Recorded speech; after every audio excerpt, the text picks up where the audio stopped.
ہے نا. ابھی دیکھیے آج چھٹی ہو جائے گی, نپٹ لیں گے آج سے. کیا نپٹیں گے؟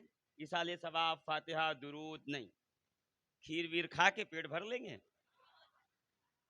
یعنی علی کے بیٹے کا کھائیں گے, پھر علی کے خلاف بولنے کے لیے تیار ہو جائیں گے. اور پہلا میسج جائے گا کہ مولائے کائنات علی مرتضیٰ کعبے میں نہیں پیدا ہوئے. دیکھیے یہ سب باتیں چل رہی ہیں, آپ کو سمجھنے کی ضرورت ہے. جی بہت زیادہ پڑھا لکھا نہیں ہوں میں, مگر اتنا تو پڑھا لکھا ہوں کہ واٹس ایپ یونیورسٹی والوں سے زیادہ پڑھا لکھا, بس اتنا ہے. باقی تو مدرسے میں پڑھنے پڑھانے والے جانے وہ کتنے کمال کے لوگ ہیں. بس اتنا مجھے معلوم ہے کہ جو آپ واٹس ایپ پہ پڑھتے ہیں نا, اس سے زیادہ ہم نے پڑھا ہوا ہے. تو چلے گا کہ بھائی مولائے کائنات علی مرتضیٰ کعبے میں نہیں پیدا ہوئے. ٹھیک ہے, آپ کی مرضی ہے. یہ ہندوستان کی سرزمین ہے, بھارت ہے, یہاں پہ کون کس کا منہ پکڑتا ہے؟ رائٹ ٹو اسپیچ ہے, یہاں آپ کو آزادی ہے اظہار جو ہے رائے کی, آپ جس طرح چاہے جو کہیں, مگر آپ ہم سے منوانے کی کوشش نہ کریں. اس لیے کہ آپ ہم سے منوانے جائیں گے تو مسئلہ الٹا ہو جائے گا, آپ کو ماننا پڑے گا. ٹھیک ہے, اب میں کہیں بہت دور نہیں جاؤں گا. میں چاہتا ہوں کہ ایک شعر پڑھوں اور اس میں دونوں نسبتیں ملا دوں کہ ہیں نغمہ سنج. غور کیجئے گا, میں آپ کے ساتھ ہوں. ہیں نغمہ سنج ہر سو, ہر طرف شور انادل ہے. انادل یہ اندلیب کی جمع ہے. اندلیب کہتے ہیں بلبل کو, اندلیب کی جمع ہے انادل. اندلیب ہے سنگیولر, ایک وچن. انادل ہے اس کی بہو وچن, یعنی بلبلیں. ہیں نغمہ سنج ہر سو, نغمہ گا رہی ہیں نغمہ سنج ہر سو, ہر طرف شور انادل ہے. اب گردوں کہتے ہیں آسمان کو. دیکھیے بہت مشکل, آپ سمجھ نہیں رہے, آپ ایک ایک لفظ پر مجھے موضوع دیتے جا رہے ہیں, آپ جتنی خاموشی سے بیٹھے ہوئے. اور اس سے مجھے یہ بھی پتا چلتا ہے کہ آپ کو صرف یہ بتایا گیا ہے کہ نعرہ کیسے لگانا ہے, نعرہ ہوتا کیا ہے یہ سمجھایا نہیں گیا. میں تھوڑی دیر میں انشاءاللہ آپ کے ذہنوں تک آ جاؤں گا. بس ایک شعر سن لیجئے کہ ہیں نغمہ سو, نغمہ سنج ہر سو, ہر طرف شور انادل ہے. ہر طرف شور انادل ہے. گردون ولایت پر طلوع ماہ کامل ہے. گردو یعنی فلک, ولایت یعنی ولایت. گردون فلک پر طلوع ماہ کامل ہے. اب دیکھ کتنا مشکل پڑ رہا ہے آپ کو سمجھنا, ہے کہ نہیں؟ کیونکہ اس میں فارسی کے لفظ ہیں اور ایسے ایسے الفاظ چن کے اردو کے ڈکشنری سے لائے گئے ہیں کہ ایک شعر سمجھنے کے لیے ایک گجراتی آدمی کو تو پورا دن ڈکشنری دیکھنی پڑے گی. اور ہو کیوں نہ, کیونکہ شعر شیخ الاسلام کا ہے. نعرہ لگانا آسان ہے, اپنے پیر کو پڑھ کے سمجھنا مشکل ہے. میں پہلے کہہ دیتا ہوں, نعرہ لگا کے جو پیر بنے ہیں ان کو نعرہ لگا کے سمجھیے, اور جو پڑھ لکھ کر شیخ الاسلام بنا ہے اسے پڑھ لکھ کے سمجھیے. اس لیے کہ بازار لگا ہوا ہے, جس کے پیچھے 8-10 لوگ نعرہ لگاتے پھریں, وہی کچھ نہ کچھ ہو جاتا ہے, کچھ نہ کچھ تو بنا ہی دیتے ہیں. اور ہمارے استاد علامہ ظہیر الدین خان صاحب فرماتے تھے کہ پیرا نمی پرند مریدہ می پرارند. پیر نہیں اڑتا, مرید اس کو اڑا لے جاتے ہیں, کیا سے کیا بنا دیتے ہیں. تو آپ اپنے مرشد کو پہچانیے اور پھر سنیے. ہیں نغمہ سنج ہر سو, ہر طرف شور انادل ہے. ہر طرف شور انادل ہے. گردون ولایت پر, گردون ولایت پر طلوع ماہ کامل. یہ 13 رجب کی بات ہو رہی ہے. کتنے رجب کی؟ 13 رجب کی. 13 رجب کو علی کہاں پیدا ہوئے؟ زور سے بولیے, کہاں پیدا ہوئے؟ پیچھے والے جو دھیرے سے بول رہے ہیں وہ ذرا زور سے بولیں, کہاں پیدا ہوئے؟ زور سے بولیے نا, کہاں پیدا ہوئے؟ کعبے میں. اب اگلا شعر سنیے. لیا ہے چن انہیں حق نے برائے زینت کعبہ.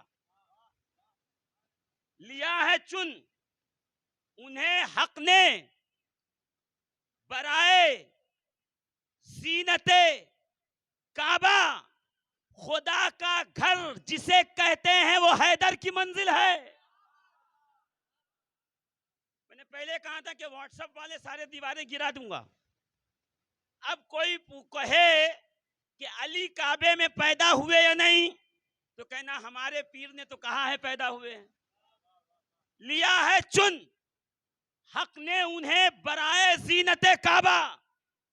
ہر بچہ اپنے باپ کے گھر کی زینت ہے. علی وہ ہے جو کعبے کی زینت ہے. میں نہیں کہہ رہا ہوں کہ علی کعبے کی زینت ہے. میں کہوں تو مجرم, میں کہوں تو فتویٰ باز فتویٰ لینے کے لیے نگر نگر گلی گلی ڈگر ڈگر کاغذ لے کے پھریں گے, کوئی فتویٰ دے دے. میں صرف اتنا کہتا ہوں, آؤ شیخ الاسلام کی بارگاہ میں آؤ. کیا کہا؟ لیا ہے چن انہیں حق نے برائے زینت کعبہ. کہ اب کعبے کی زینت بڑھانی ہے تو علی بھیجنا ہوگا. بھئی منبر کی زینت سادات سے ہے, گھر کی زینت اولاد سے ہے, ملک کی زینت سلطان سے ہے, علم کی زینت عالم سے ہے, شعر کی زینت شاعر سے ہے. اسی طریقے سے کعبے کی زینت علی سے ہے. لیا ہے چن انہیں حق نے برائے زینت کعبہ. خدا کا گھر جسے کہتے ہو وہ حیدر کی منزل ہے. خدا کا گھر جسے کہتے ہو وہ حیدر کی منزل ہے. اور فلک آسمان, فلک کو رشک ہے ارض کعبہ تجھ پر. فلک کو رشک ہے ارض کعبہ, کعبے کی زمین, ارض یعنی زمین. فلک کو رشک ہے ارض کعبہ تجھ پر کہ تیری گود میں اعدائے دین حق کا قاتل ہے. اعدائے دین حق یعنی اسلام. کہ اے کعبہ آسمان کو تجھ پہ اس لیے فخر اور رشک ہے کہ آج تیری گود میں وہ آیا ہے جو 360 بتوں کو گرا دے گا. ہے نا؟ اور میں پہلے کہتا ہوں کہ منزل کی ہے تلاش تو رہبر تلاش کر. جب میں مشکل شعر نہیں سناؤں گا, میں 3 ہی شعر سنایا, پورا دیوان میرے پاس رکھا ہوا تھا اور میں نے ابھی آنے کے بعد وہ 4-5 سنے کہ میں اس کو آپ کی بارگاہ میں پیش کروں گا, مگر میں سمجھ گیا کہ زیادہ دور تک نہیں چلیں گے. آئیے جلدی سے تھوڑا نیچے آتے ہیں. منزل کی ہے تلاش تو رہبر تلاش کر, مل جائے گا خدا در حیدر تلاش کر. مل جائے گا خدا در حیدر تلاش کر. اور چادر کملی, کالی کملی, کملی سیاہ رات میں کیا آئے گی نظر. کملی سیاہ رات میں کیا آئے گی نظر, جس میں ہے 5 نور وہ چادر تلاش کر. اور آج تو یہاں حالت یہ ہو گئی ہے عزیزان محترم, اور ہماری قوم کے پڑھے لکھے لوگوں کا یہ عالمیہ ہو گیا ہے کہ تیری کملی سے محبت ہے مسلمانوں کو.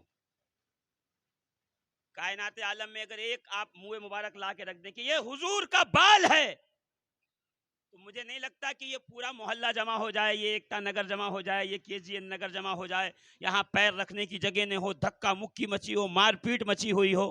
میں کہتا ہوں بال سے محبت کرنے والوں رسول کی آل سے بھی محبت کیا کرو.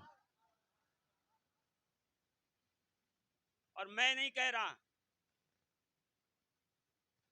دیوبند کے جماعت کے متفق علیہ فتوے کے مطابق, اور کتاب کا کیا نام ہے,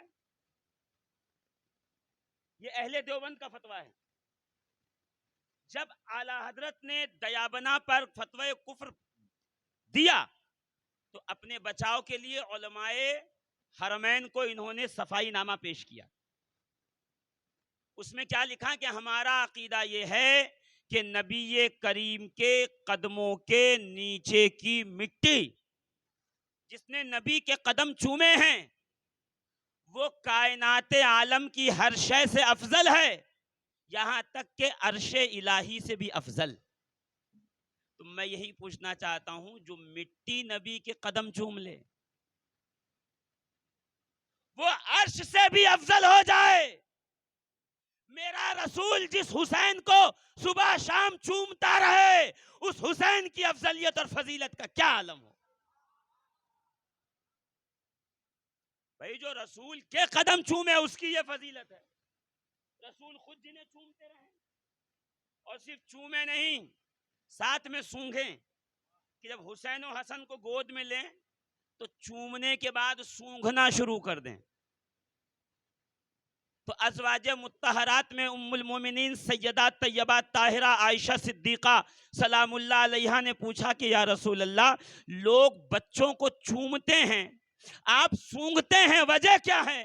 تو ام المومنین نے فرمایا کہ ام المومنین کو جواب میرے آقا نے دیا کہ اے عائشہ، جب مجھے شب معراج جنت میں لے جایا گیا تو جنت میں مجھے جو پھل کھلایا گیا تھا، جب جب اس کے خوشبو کی یاد آتی ہے میں حسن و حسین کو سونگھ لیتا ہوں۔ جو جنت کے پھلوں کی خوشبو وہی حسن و حسین کے جسموں کی خوشبو۔ خون خیر الرسول سے ہے جن کا خمیر، ان کی بے لوث طینت پہ لاکھوں سلام، مصطفیٰ جان رحمت پہ لاکھوں سلام، شمع بز میں ہدایت پہ لاکھوں سلام۔ سنا ہے کہ نہیں سنا ہے؟ آب تطہیر سے جن میں پودے جمے، یہ نہیں سنا ہوگا مجھے پتا ہے، آب تطہیر سے جن میں پودے جمے، اس باغ نجابت پہ لاکھوں سلام۔ اصل نسل صفا، وجہ وصل خدا، باب فصل ولایت پہ لاکھوں سلام، مرتضی شیر حق، اشجع الاشجعین، ساقی شیر و شربت پہ لاکھوں سلام۔ کیوں؟ نبی کے بعد آل نبی پہ درود پڑھا جاتا ہے نا نماز میں، اللہم صلی علی محمد کے بعد کیا آتا ہے؟ وعلی آل محمد۔ تو جیسے تیری نماز میں درود ہے، نماز کے بعد سلام بھی ویسا ہی ہونا چاہیے، پہلے نبی پہ سلام بھیج، پھر آل نبی پہ سلام۔ جس کی نماز، جس کا درود سلام جیسا نہ ہو، جس کا سلام درود جیسا نہ ہو، پھر سمجھ جاؤ کہ اس کا ایمان کامل ہو نہیں سکتا۔ عزیزان ملت اسلامیہ، حسن و حسین وہ ہیں جنہیں رسول چومتے ہیں دن رات، بوسہ دیتے ہیں۔ گردن حسین بوسہ گاہ مصطفیٰ، رخسار حسن بوسہ گاہ مصطفیٰ، جبینوں ماتھا، جبینوں دست فاطمہ بوسہ گاہ مصطفیٰ۔ علی مرتضیٰ وہ ہے جس کی جبین پہ سینکڑوں بار میرے آقا نے بوسہ دیا، اور صرف بوسہ نہیں دیا، اپنی چادر تطہیر کے نیچے لے کر اعلان فرمایا، اللہم ہاؤلائی اہل بیتی، اے پروردگار یہ جو چادر کے نیچے ہیں یہی میرے اہل بیت ہیں۔ ابھی تو کہا نا، تیری کملی سے محبت ہے مسلمانوں کو، دشمنی ان سے ہے جو زیر کسا رہتے ہیں، تیرے نالین کے ایک نقش پہ مرنے والے تیری دستار کے وارث سے خفا رہتے ہیں۔ عزیزان ملت اسلامیہ، اہل بیت کی محبت اسلام میں فرض ہے۔ جو اہل بیت کی محبت نہیں مانتا، نہیں جانتا، جو اہل بیت کی محبت پہ زور نہیں دیتا، آپ کو اس سے سوال کرنا چاہیے کہ میرے عزیز یہ تو بتا، جب قرآن نے کہہ دیا سورہ شورى آیت نمبر 23، قل لا اسألکم علیہ اجرا الا المودۃ فی القربى، اے حبیب کہہ دیجئے میں تم سے اپنی نبوت پہنچانے کے بدلے کچھ نہیں چاہتا، دینا چاہتے ہو میری نبوت، میری رسالت، میری محنت جو صبح و شام تمہیں وہی لے لے کر تم تک پہنچاتا ہوں، میں پتھر کھاتا ہوں، مجھے لوگ برا بھلا کہتے ہیں، میری گردن پہ اونٹ کی اوجھڑی ڈالی جاتی ہے، گردن میں چادر ڈال کے کھینچا جاتا ہے، میرے جسم پر پتھر مارے جاتے ہیں، میرا جسم لہو لہان ہو جاتا ہے، یہ صبح و شام کی تکالیف میں تم تک دین حق پہنچانے کے لیے برداشت کر رہا ہوں،